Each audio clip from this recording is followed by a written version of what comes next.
welcome to Film Peaks, where we determine where a film peaks or valleys.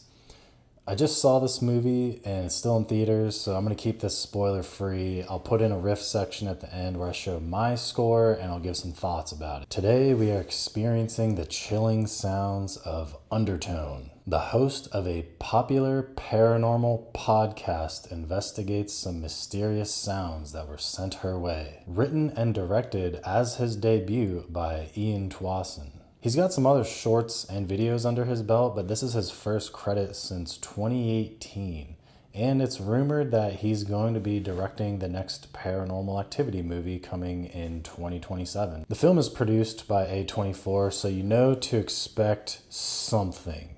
If it's A24, chances are I'll watch it. You know, they haven't really lost that thunder yet. You have to respect them from producing so many different films with such a wide variety of artistic styles. That being said, they do have some duds under their belt, but I think pretty much all of them are worth watching once. And I don't think I can name two people that have the exact same top A24 movie list. Off the top of my head, I know a lot of people are going to name this one. I would say The Witch, but I also really enjoyed Everything Everywhere All at Once, Marcel the Shell with Shoes On, Talk to Me, Marty Supreme, the list goes on. However, It Comes at Night was the biggest marketing debate that I've ever seen in my life. Anyway, I tend to focus on horror movies in general. You know, these days, I just don't really have time to be scared. You know what scares me? What if I left my front door open and my cats get out and I never see them again? What if I wake up and my bank account is empty? What if I wake up and AI has taken my job? All right, enough rambling, let's get to it. Undertone stars Nina Kiri. She's been in some other things. She's acted, she's written, she's directed. She has many talents. I think the only other things that I've seen her in, though, are that John Wayne Gacy thing and also The Handmaid's Tale, which I only watched the first 1 or 2 seasons. Like, let's just let it die at this point. But anyway, you're going to see her and just her for most of the film. It also has Adam DeMarco from White Lotus Season 2 and some other shows. And Michelle Duquette, who has been in a lot of other minor roles such as Goosebumps, but this has got to be her easiest role yet, with just kind of laying around for most of the scenes that she's in. So I went into this movie having only heard this movie literally sounds scary. If you look at the poster, it says something like, "This is the scariest movie you'll ever hear." And I'm always interested in seeing the next thing for horror movies to try to stand out. You know, we've come a long way since the Blair Witch Project propelled found footage horror movies forward. And, you know, more recently, In a Violent Nature is a horror movie from the killer's perspective. We have Good Boy, where it's a horror movie from a dog's perspective. So here we have a horror movie that sounds scary. The shtick here is as follows. I think A24 came to them and said, hey, we will give you the budget to make the movie sound scary, but you will not have the budget to make the movie look scary. Supposedly the budget was something like $500,000, which is considered a micro budget these days. If a horror movie makes it to theaters with a budget of under $1 million, it has to have something going for it. You know, the recent examples, I already mentioned Good Boy and Skinamarink. And there are some tense scene here, but when they say it's a podcast host investigating some scary sounds, they mean it. A lot of the movie really is the podcast host doing podcast things or checking on her ill mom. And she does have a podcast host, Justin. I didn't quite understand the relationship between them. You know, there's more to it than that, but there wasn't really a lot of payoff there. So with that, it is a single location shoot, which does make for a good directorial debut recipe. Given that it is a single location shoot, they did achieve some great shots. There's some good pans, some tense angles. There were definitely some times where I was like, am I seeing something back there? But that being said, you do need to be prepared for some slow buildup. But the audio is really well done. They rely on this immersive soundscape rather than jump scares. There are several scenes where Nina is wearing headphones and it kind of shifts between what you would hear in real life to what she's hearing with the headphones on. So there are some instances where you don't know if what she or you are hearing is in real life or it's in a recording. I thought that was pretty cool. There's also this theme of children's songs or just songs in general having a different set of lyrics if you play the song backwards, which really reminded me of back in the day when a lot of rock albums had that stigma going on where there might be some hidden satanic lyrics if you play the song backwards. And when things do start to pop off, it does get really tense and pretty crazy. I just wish there was more of that. I think it was a little overhyped overall.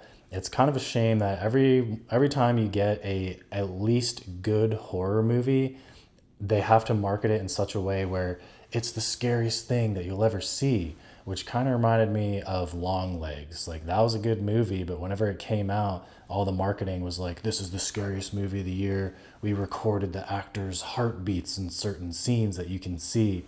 Now, this was not to that level, but if you're going to tell me it's the scariest movie that I'm ever going to hear, you're going to get judged a little bit harder. It is a cool idea. It was executed relatively well, and I am always interested to see the next horror movie thing where it's like, if you do this set of actions, you'll become cursed and die, whether or not that was your intention or not. I don't think it'll be among the best horror movies of this year, but it's not going to be in the worst either. It definitely deserves some respect on its name for focusing on one thing and making it scary and having to do all that on a micro budget. Listen, I can't say much else without getting into spoiler territory because there isn't too much depth to this movie, which is fine. But what do you think? Is this the scariest movie that you've ever heard?